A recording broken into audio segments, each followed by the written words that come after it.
Kenapa Nabi SAW menangis? Karena Nabi telah diturunkan ayat yang berbunyi, wa in minkum illa wariduha. Tidak ada seorang pun dari kalian kecuali pasti akan melewati di atas neraka itu. Itu yang bikin nangis Nabi.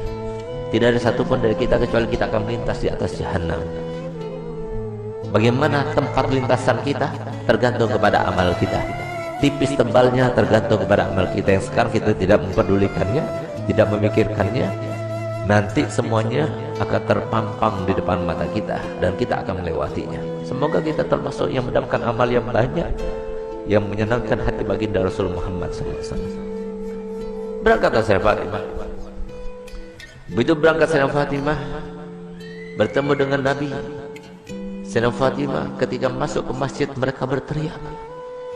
Semua sahabat Nabi berteriak Allahu Akbar. Kenapa demikian? Kenapa mereka berteriak? Karena mereka jarang melihat Sayyidah Fatimah Zahra, seorang syarifah, cucunya Nabi, anaknya Nabi, yang pada suatu waktu Nabi SAW membuat sebuah teka-teki, di mana teka-tekinya itu berbunyi begini. Tahukah kalian siapakah sebaik-baik wanita? Tidak ada seorang sahabat pun yang menjawabnya.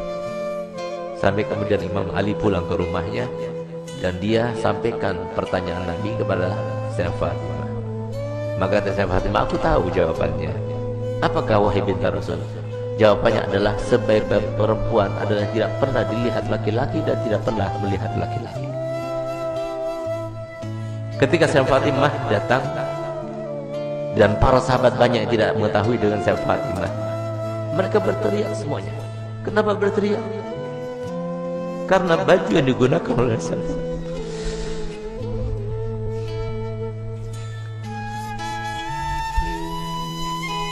baju yang dibuka,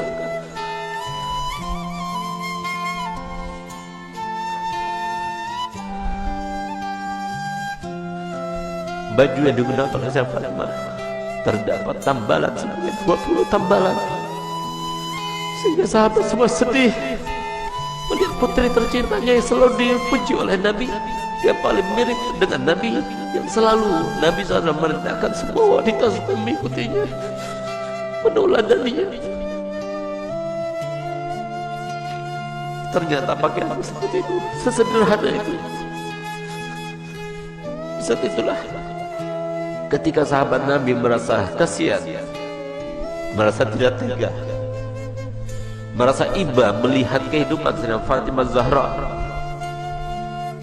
maka Nabi SAW berkata kepada Sayyidina Umar bin Khattab, ya Umar, biarkan saja, demi Allah putriku Fatimah adalah pemimpin dari seluruh wanita yang masuk surga.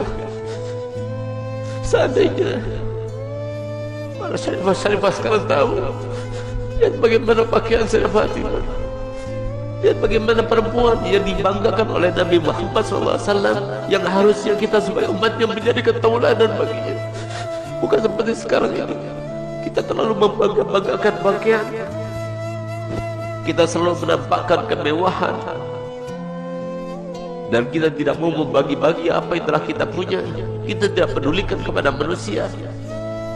Subhanallah, Sayyidah Fatimah datang suatu waktu di rumahnya. Sayyidah Fatimah adalah seorang yang paling sempurna, tangannya paling sempurna, hidungnya paling sempurna, matanya paling sempurna, karena dialah yang paling mirip dengan Nabi kita Muhammad SAW.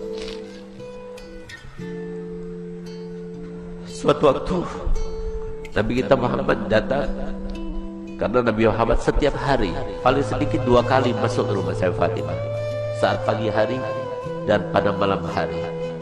Dan setiap kali Nabi Muhammad SAW akan melakukan suatu bepergian, pertama kali yang didatanginya setelah pulang dari bepergian ada rumah Sayyidah Fatimah, dan terakhir kali rumah yang didatangi sebelum dia berangkat adalah rumah Sayyidah Fatimah Zahra.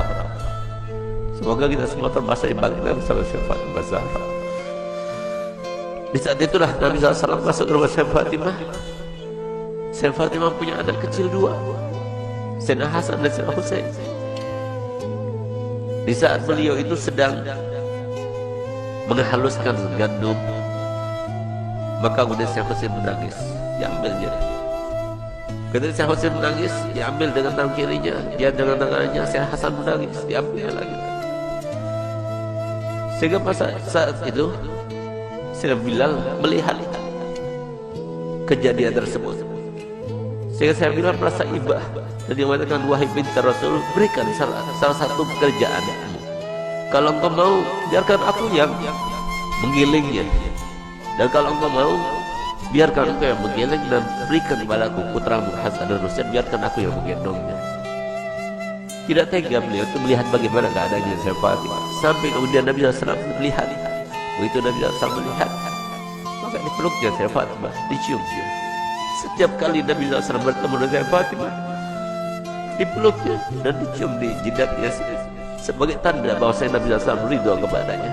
Bahkan tempat duduknya pun yang tidak diduduki oleh siapa juga, kalau Sayyidah Fatimah datang, maka tempat duduknya diberikan oleh Nabi SAW kepada Sayyidah Fatimah sahabat. Itulah kedua bagi kita para wanita. Dialah tauladan yang paling utama bagi wanita, dan dialah yang diceritakan oleh Nabi SAW dalam hadisnya bahwasanya pernah suatu waktu Sayyidah Fatimah itu dalam keadaan pernah melukai perasaannya suaminya tanpa sengaja. Dia berbicara dengan suatu ucapan, dia tidak sadar kalau ucapan itu membuat marah suaminya. Tidak paham, bukan sengaja, tapi tidak sadar, tidak sengaja. Tapi apa yang lakukannya? Dilihat suaminya itu warnanya merah mukanya, yang menandakan bahwa dirinya dalam keadaan marah. Di saat itulah timbul rasa takutnya kepada Allah, sehingga di saat itulah dia minta maaf kepada suaminya. Maafkan aku wahai suamiku. Tapi ternyata wajah Imam Ali tetap masih merah. Takut dia kepada Allah, sehingga rasa takutnya luar biasa itu sampai beliau itu menangis histeris dan dia mengatakan, wahai suamiku, sampai dia berjika memutari suaminya Sayyidina Ali bin Abi Thalib, suamiku maafkan aku, sambil dia itu berkeliling seperti layaknya orang yang sedang tawaf. Di saat itulah kemudian Sayyidina Ali melihat kepada Sayyidah Fatimah yang melakukannya. Dia merasa geli dengan apa yang dilakukannya, maka dipeluknya dan mengatakan, wahai binti Rasul, aku sudah maafkan. Subhanallah, sore harinya dia bertemu dengan ayahandanya Nabi Muhammad SAW. Ketika bertemu dengan Nabi Muhammad, maka apa ujar Nabi Muhammad? Ya Fatimah, telah sampai kepadaku apa yang telah kamu lakukan tadi. Kalau seandainya engkau meninggal dunia sebelum engkau mendapatkan maaf dari suamimu, maka niscaya aku tidak akan melaksanakan sholat jenazah terhadapmu. Disinilah maka para ulama mengatakan bahwasanya istri yang tidak solihah, maka dia itu tidak akan mendapatkan syafaatnya Nabi Muhammad SAW. Banyak di antara kita yang tidak faham bahwasanya surga itu murah disangkanya, surga itu mudah untuk kita dapatkan. Siapa bilang? Rasulullah telah bersabda, ala inna sil'atallah ghaliyah, ala inna sil'atallah ghaliyah. Ketahuilah bahwa saya barang yang dijanjikan Allah Ta'ala dengan sabar kalian, dengan kalian sabar melaksanakan perintah kami, dengan kalian sabar dengan melaksanakan perintah Allah, itu sangat mahal harganya, yaitu janji Allah untuk kalian adalah surga. Tidak mudah untuk mendapatkan surga, mudah. Harus sabar, harus melawan hawa nafsu.